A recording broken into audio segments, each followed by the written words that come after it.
Welcome to Game Does Play Games, where we play games and talk game design, and we are playing Loot Rascals by, what was it, Holopond? Holoponds.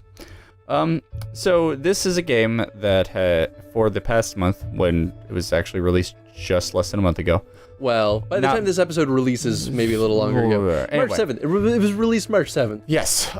Anyway, I saw it and I was like, I am enamored and I need to play this game. It was kind of like the same thing that happened when I saw Spaceport Janitor. I obsessed over it for about a month until I was like, we're going to play it on GDPG. I've never even played it. We're just going to play it. Well, it's funny too, right? Because it's, how would you describe it? It's kind of like a roguelike strategy. It looks like it's roguelike, or at least I think that's what it boasted. We're playing this blind. We've never actually played this. We normally test it out a little bit just to see if we understand a game. But the thing that hooked you wasn't even the gameplay. Like, the gameplay helped, but it was like the really like awkward and charming I don't know, trailer and the like character that's like, oh, we're looting. Like, Loot and he's Rascals. super Scottish. It was just, I don't know. It was. I'm a sucker for theme, and it's just, it's beautiful. So, we're gonna play. We're diving right in. Never played it before, so my apologies to anybody who's like, shh, do the right thing, because I don't know what the right thing is. I assume we just wanted to do standard game. Although kind of cool to know that they do daily challenges. Seeded games are super cool because if say you were playing a seed and I wanted to play the exact same game as you and prove that I'm better than you. That's pretty cool. Yeah. Wow, that's an option that you almost never see in anything. Seriously, it's awesome. There's a short tutorial which explains the basics. We recommend it. Good idea. Yeah, that's a super good idea. Who are you? Are you this awesome pirate-looking person, or are you this really stressed out, lip-biting, anxiety-driven dude? That's a hard one. But she looks too confident to pass up. Yeah, she's pretty cool. All right. I assume it's a girl or a lady, but you know. Girl or lady. All right. It's the iPad. Wazd to run around. Stretch your legs. Use Wazd to run around. Ooh. All right. Oh, that's right. It's free movement, but still grid-based. Just so wild. See the turn meter up there on the right? This is actually a turn-based game. Run around and watch the turn counter change as you move between tiles. All right. Oh, okay. So, interesting. So, truthfully, even though you can move around within the spaces on the grid, that none of that matters until you actually move on to the next one. That's cool. It's something that seems so obvious as a modern take on turn-based games, and occasionally we see stuff like that happen, but not as much as you'd think, right? Mm-hmm. Day and night are only a few turns apart. This is important because you'll need to get the first hit on some baddies at day and others at night. Okay. Okay. The map is showing I can go down. Oh. Right, so am I waiting for baddies to show up? Oh, all right. Hey, go and loot those. Aw, yeah. Loot. See to loot. What do I get? All right. I don't know. Maybe you'll find out after you loot all of them. You have unequipped cards. Okay, there's a little bit of auto movement. I'm just pressing straight right now, but you can see me actually move along the grid. That's pretty smart.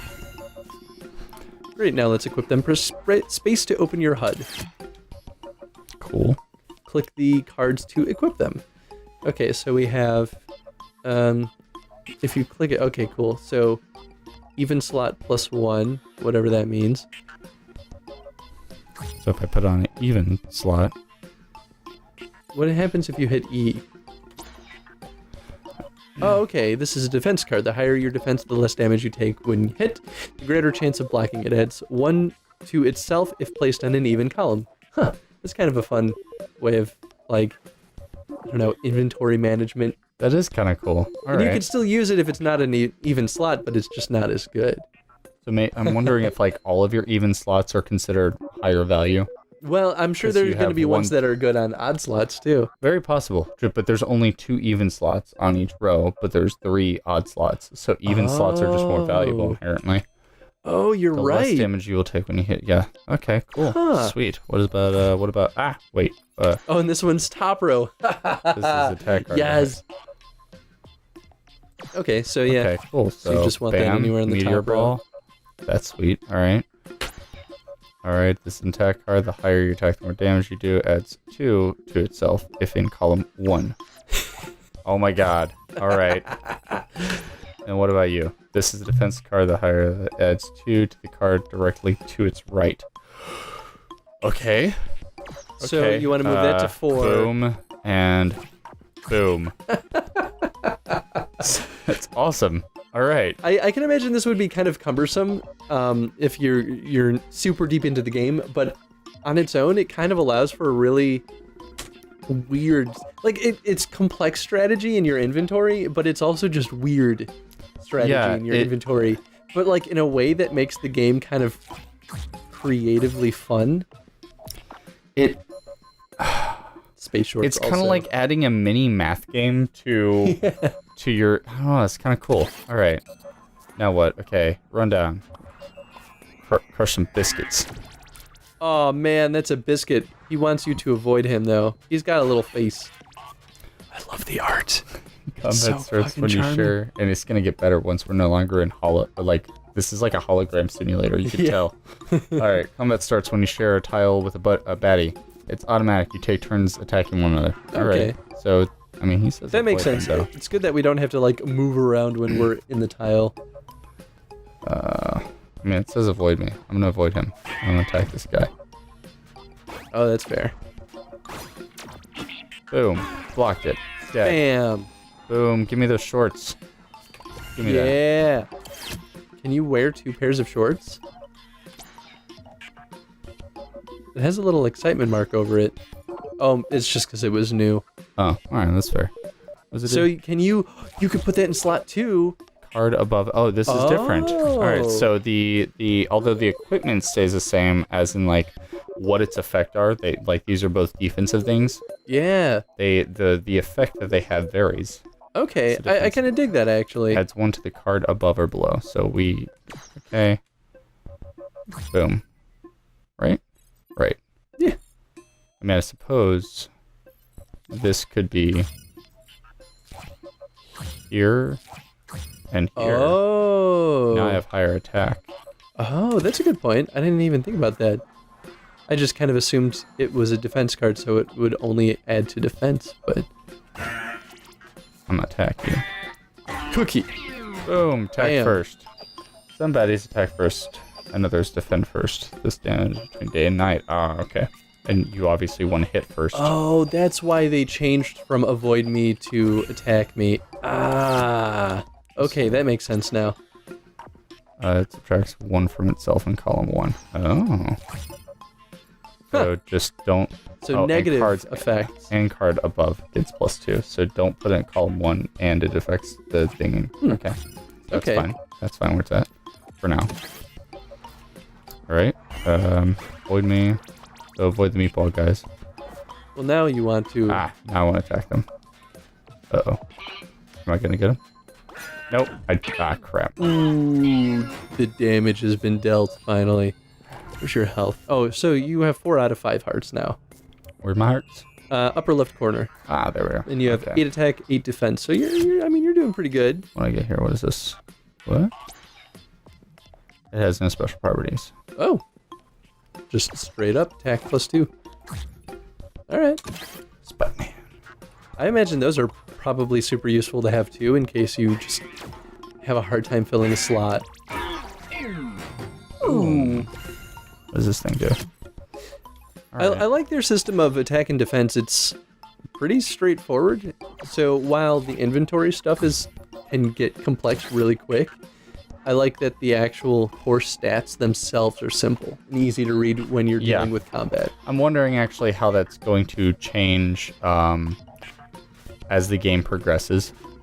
That's fair. Yeah, I imagine we're going to start finding a lot more complex monsters.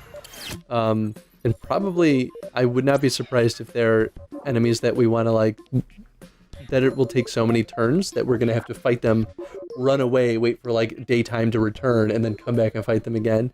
But I'm sure enemies will also be able to move around the stage too. Oh, that's fair. The higher you attack, the more damage you will do in combat, or it adds 1 to itself if placed in an odd column, 1 through 5. it's zeroes a card directly to its right. So we want you to be here, directly to its right. Bam. All right. Nice. All right. So I'm already kind of sold on this game. Avoid him. All right. Well, let's go here and can I avoid you? Can I avoid you? What does the sparkly space do? Is it anything? No, just cool. I think it's just a cool thing. Huh. Oh, but nope. He changed. Woo. Yeah, you can see your time in day counter at the upper right corner.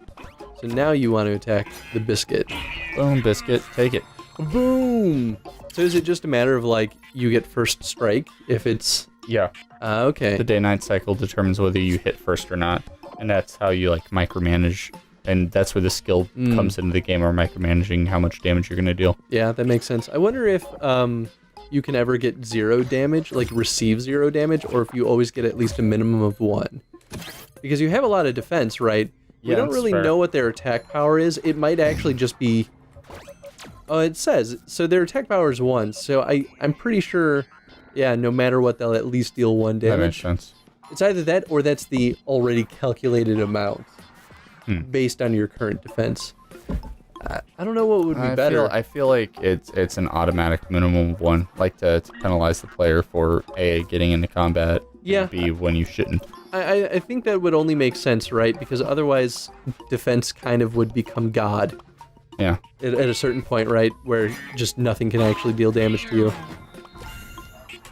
Plus, that can work against you, too, if you fight an enemy with high defense. Yeah. Defense is an easy way to break any game. The more damage you do, it has no special die. Alright, so at this point, my attack is 14, my defense is 9. I'll just keep that as is. Yeah, how many slots do we have for spare equipment? I don't know. Fair. Let's just do it. Find out. Bang. Oh, I blocked it. Right, I've done that before. That's right. Alright, let's try something else. Head back up to where we started. What is this new thing? Alright. As you do in combat, if it's the only self-throw disc, which it is, maybe, it adds 2 to itself. It subtracts 2 from itself if placed in an odd column, so it needs to be in an even, and I cannot have any other throw discs like this one in order to take advantage of it. However, this one, in comparison, adds 2 to itself in column 1. Yeah, I mean, that one's getting 3 damage right now. And this one is already... What's the attack? If you click and hold it, you'll see the zoomed in version of it. Alright, so it'd be be 2, and it would get a total of 4 if it was used effectively. So, okay, so there's some of these things that don't matter where they're at. No. It has no special properties, so what we're going to do is we're going to put this guy here. We're going to take you off, and then we're going to make sure that you're not even, right? Not odd. Subtracts 2 from itself if it's an odd, so it's an even, and I don't have another disc, so bam. Okay, right, and you have 4 more slots for other loots. Ah, right, get a total 6. Alright, gotta go back at the top. Oh? Yeah. Oh, head back up to where we started. Oh, okay, here we go. Alright, so now it's feeling like a real roguelike, where your enemies move at the same time you do. Mm-hmm.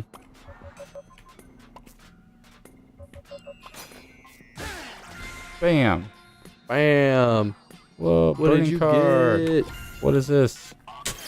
What's a burning card? Whoa. Alright, drag this card onto another to give that card the burn ability, which we'll use to attack baddies with fire.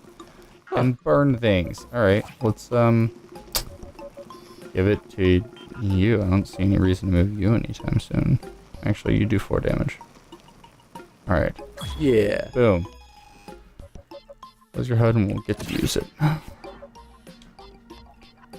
Oh, but let's select the burning ability. First, click on it down in the bottom right corner. Okay. Let's get back to those biscuits. Let's get back to those biscuits. So is it like a ranged attack? Oh no. Alright, use the mouse to move your cursor over the baddie. Click to use your burn ability on them. Abilities recharge by revealing tiles in combat or stepping on a charge tile. Oh. And that may be what the sparkly ones are. Oh, I can see that. Burn. Wow. Oh, take it. Alright. Alright, so I've already avoided all the maps, so let's see if those sparkly tiles... Oh, did he move? I think he did. Oh, there you go. Yeah, those are charge spots. Sweet. Alright. Cool. How far away can I... Anywhere? The little circle I think appears when... Like, this is actually... You can tell this is as far as it will go. The circle just doesn't go far out enough. So you can burn him. Kill the biscuits behind the wall. Oh, so that's actually exactly what he wants you to do. Oh, good. Basically teaching you have ranged attacks. You can fight over walls. Meow. I think I'm afraid of you, biscuit. I'm afraid no biscuit. Burn. The objective is to find the exit portal in each area. Use it to warp out. Find and use it now. Escape the tutorial. I assume... Gotta escape the tutorial.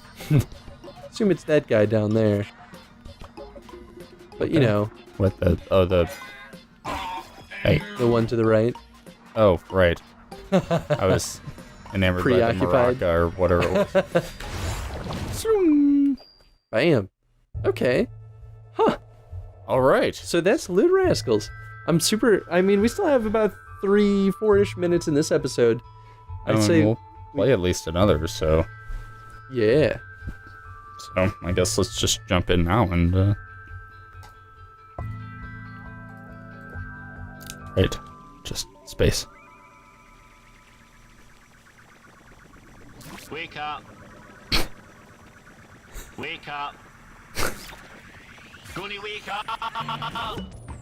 Alright, we're nearly there, so I'm just gonna talk you through the mission again, okay? Right, you're on your way to the site of a new outer space holiday camp, where the medical substance, Liquid Anything, has already been transported in a Big Barry unit, which is a nickname that's got a technical name. The Big Barry should have by now prepared the planet's surface, poured in the Liquid Anything, and initiated the 3D rendering process. However, we've lost contact. The most likely scenario is that flying space debris is snapped off the Big Barry's aerial, in which case you should load the appropriate chip into your leg-mounted chip reader and use your helmet to render a replacement part. Before returning home, you should inspect the camp in case there's anything else we need to repair or replace. And remember, ensure that an area is clear before rendering in case you accidentally hit someone in the face, which can kill. This concludes the mission. Oh, sorry, nearly put you back to hypersleep there. Oh, here's the planet coming into view now, look. So, I'll guide the spaceship down to the surface and you just kill. Ooh. Whoa. What? I don't know what's just happened, but I do know that moon's not supposed to be there. And the bad news is I've lost control of the ship. Oh, there's the Big Barry, but his head's been stolen. Right, we're definitely gonna kill. Oh, hello, look at this bunch of rascals. Okay, well, the new mission is, let's escape.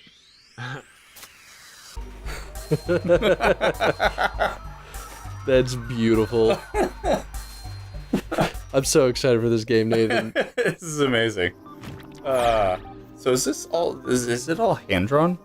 I don't know. I mean, it certainly looks like it's hand painted. Whoa. Oh, we have a HUD and the characters themselves seem to be like a different type of art quality than the surrounding environment. Like the environment seems to be very like painted quality. The rest of it, I'd say either is like hand animated or like digital hand animated or like maybe bone animated, maybe a little bit of both, because it's not totally abnormal these days. Okay, the chance... Okay, so even if your defense is higher than your baddie's power, you might get hit. The chance is their power divided by your defense. Okay. So, if you have double the amount of defense that they have, you still have 50% chance of losing just one heart. Kind of reminds me of Banner Saga, actually. Just a little bit. Actually, no, a lot of it.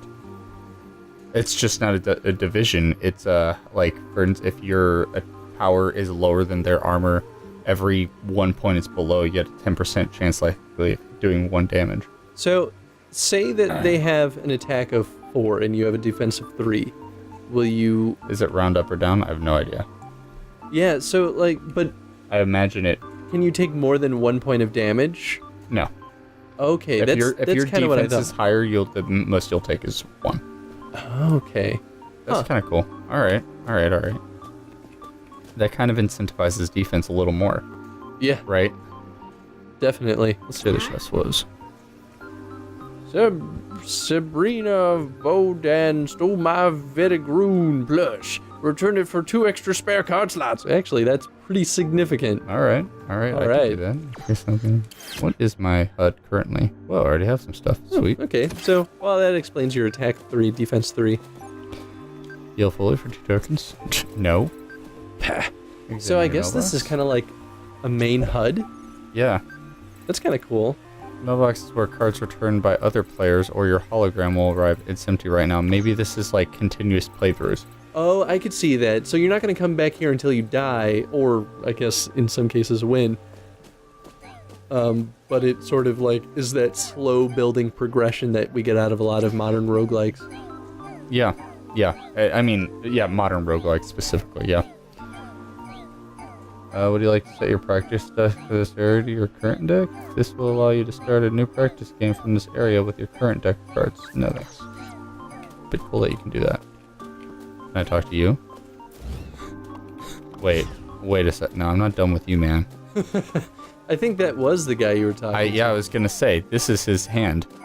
The puppets. Oh, it makes sense because he's got another giant hand and they're all finger puppets because it's a finger puppet theater. To buy any unwanted cards to produce tokens. Open your HUD and move over to a card and hold R to destroy it and earn the token. You can spend tokens on the healing machine here in the dome. I like our friend. I like our friend too. Let me get another tip from him. Remember, you don't need to kill all the baddies. We just need to find the exit portal and escape. Okay. Alright. Yeah, we're done with time. Well, we are 2 minutes over, so we could go jump into the beginning of our adventure in the next episode. Yeah, sounds good. This is a good place to stop.